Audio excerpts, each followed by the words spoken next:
There's a report floating around that the conflict with Iran has already cost the United States $29 billion. Now, to be fair, there's no independent way to fully verify that number yet because the Pentagon hasn't released a detailed public accounting. So, maybe it's inflated, maybe it's accurate, but let's assume for a second that it's accurate.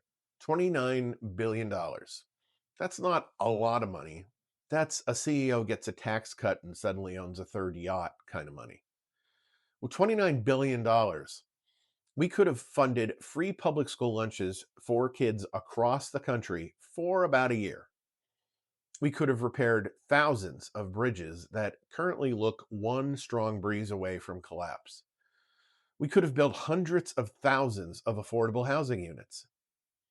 We could have massively expanded mental health and addiction treatment in a country that's very obviously hanging by a thread emotionally. We could have hired hundreds of thousands of teachers or nurses. We could replace lead pipes so poor kids could stop getting a chemistry experiment every time they drink tap water. We could have expanded rural broadband so people in certain parts of America don't have to deal with internet speeds powered by a hamster on a crank. But instead, the money disappears into another military boondoggle, and then politicians turn around and tell Americans there's suddenly no money for healthcare, education, infrastructure, veterans, Social Security. Funny how the checkbook only slams shut when regular people need something. And can you imagine what could be accomplished with the $1 billion we're going to spend on this ballroom or the money that's going to be spent on the Trump arch?